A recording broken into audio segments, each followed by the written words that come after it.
Bonjour à tous. Aujourd'hui, on va parler du profil de sécurité WebFilter. Donc, le WebFilter, qu'est-ce qu'il va faire? Ça va permettre au firewall d'analyser tous les sites web que nos usagers vont visiter. Et chaque site web est catégorisé par FortiGuard dans différentes catégories. Il y a des catégories qui sont malicieuses, des catégories qui ne le sont pas, puis on peut les bloquer ou les autoriser selon nos préférences.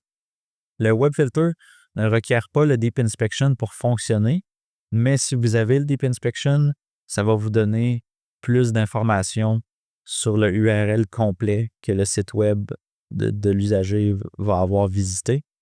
Je vous montre comment moi je le configure par défaut, ma configuration de base.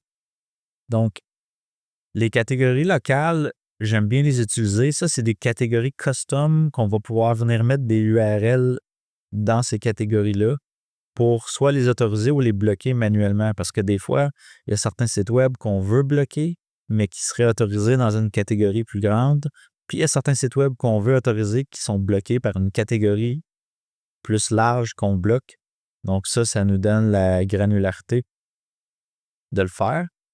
Puis tout le reste, ça, c'est à votre discrétion. C'est à vous de voir qu'est-ce que vous voulez autoriser, bloquer. Mais une catégorie particulière que je considère la plus importante, c'est la security risk. Tout ce qui est site web malicieux, phishing, spam URL, ça, c'est définitif. Moi, je le bloque. Donc, ça, c'est la plus importante. Puis le reste, c'est à vous de voir qu'est-ce que vous voulez faire selon les politiques de vos entreprises.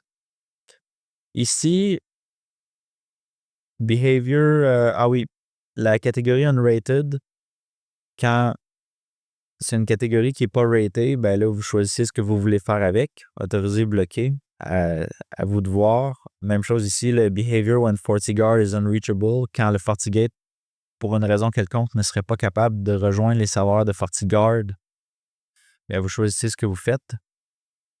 Et voilà, le rate URL by domain, je ne l'active pas parce que ça, ce paramètre-là, ça ferait que l'adresse IP du site web prendrait précédence sur le URL.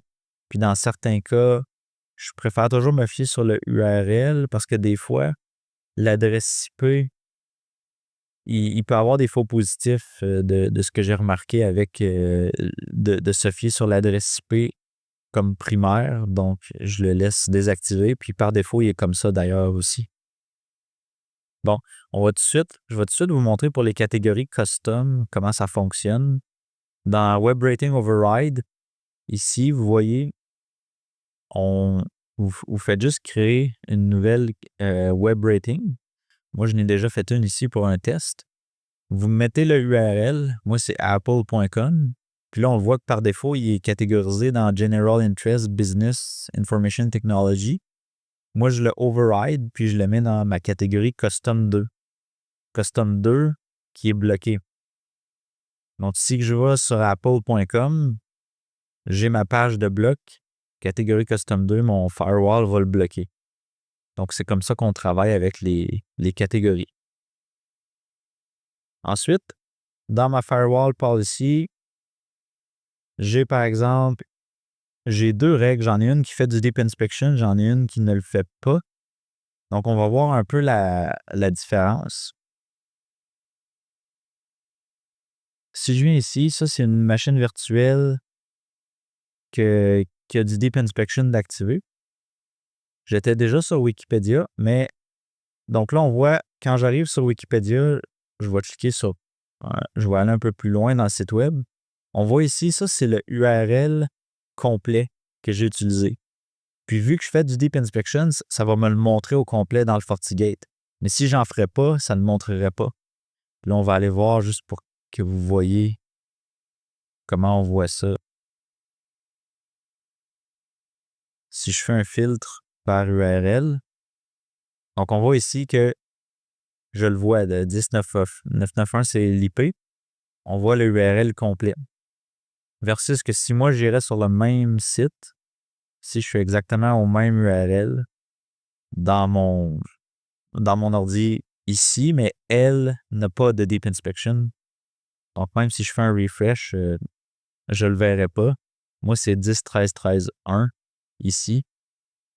Donc, tout ce que je vois, c'est ça. C'est le début des URL avec l'inspection de certificat qui n'est pas Deep Inspecté. Donc, c'est la différence. C'est à vous de voir lequel vous préférez. Ça peut être intéressant quand vous faites de l'opération de sécurité d'avoir les URL complets. Le plus d'informations, c'est toujours le mieux quand on a un incident et on doit analyser qu'est-ce qui s'est passé. Mais c'est ça, c'est à vous de voir qu'est-ce que vous préférez. Ensuite, une chose qui peut être intéressante que vous avez peut-être pas pensé de faire, c'est moi ici, dans la vidéo précédente, on avait mis en place le Inbound Deep Inspection sur mon serveur Forti Authenticator. Puis, en fait, le profil WebFilter, on peut littéralement l'utiliser même pour du inbound, même si c'est pas du trafic nord-sud, du trafic Internet. Ça peut quand même, j'ai créé un profil particulier pour justement, pour le inbound. J'ai juste tout mis à monitor. Je veux juste avoir des logs. Donc, ce que ça me permet de faire, c'est juste pour un peu plus de visibilité. Ici, si j'arrive dans ma machine virtuelle dans Azure, ça c'est de l'extérieur, je me connecte à mon Forti Authenticator. Puis là, on voit quand je me connecte, j'arrive dans ce URL-là. Donc, vu que j'ai mis le web filter sur ma règle entrante,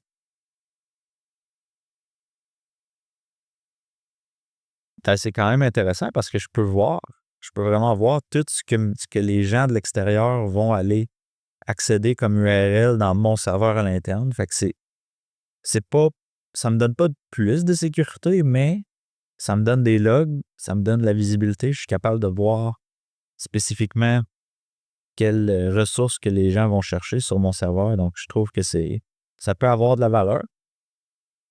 Puis, pour ce qui est du trafic Est-Ouest, ben, je mets pas le web filter dans mon trafic Est-Ouest à l'interne. J'ai aucun serveur web que j'accède dans le Est-Ouest, mais là, c'est à vous de voir dans vos environnements. Est-ce que c'est la seule raison que je voudrais potentiellement mettre du web filter dans du Est-Ouest, ça serait pour la même raison que j'en mettrais dans le Sud.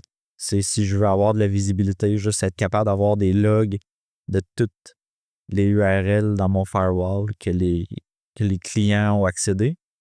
Mais pour la plupart des cas, ça va juste être pour le trafic nord, là, pour tout ce qui est les gens qui vont vers Internet. C'est là qu'on va l'utiliser principalement pour avoir le plus de valeur sur ce profil de sécurité-là. C'était tout pour aujourd'hui. Merci d'avoir pris le temps d'écouter. Puis encore une fois, suivez-moi sur LinkedIn pour avoir toutes les mises à jour de mes futures vidéos.